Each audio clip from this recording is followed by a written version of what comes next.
సంవత్సరం వారు చూస్తే ఏపీలో భారీగా ఐఏఎస్ల బదిలీలు 63 మందికి స్థానచలనం. పంచాయతీరాజు గ్రామీణాభివృద్ధి శాఖ డైరెక్టర్గా కృష్ణతేజ, పలు శాఖలో కమిషనర్లు డైరెక్టర్ల మార్పు. ఇక బంగ్లాదేశ్లో ఆగని హింస, మరో 43 మంది మృతి, మృతుల సంఖ్య 103కి చేరిక, కనిపిస్తే కాల్చివేత ఆదేశాలు.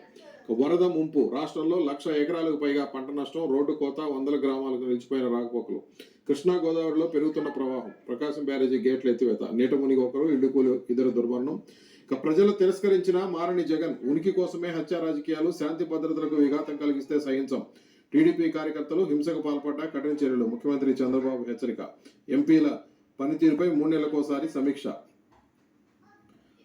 కేంద్రం నుంచి నిధులు ప్రాజెక్టులు తెచ్చేందుకు కృషి చేయాలి. ఒక్కో ఎంపీకి 2-3 కేంద్ర ప్రభుత్వ శాఖల బాధ్యతలు. 24న ఢిల్లీలో ధర్నా చేస్తాం. రాష్ట్రంలో దాడులపై పార్లమెంట్లో గళమెత్తాలి. ఏపీలో రాష్ట్రపతి పాలనకు డిమాండ్ చేయాలి. వైసీపీ పార్లమెంటరీ పార్టీ భేటీలో ఎంపీలతో జగన్. పార్లమెంటరీ పార్టీ నేత సుబ్బారెడ్డి, మరో 4 రాజ్యసభ సభ్యులు గైర్హాజరు. ఆంధ్రజ్యోతి, వరద గోదావరి పొంగిపొర్లు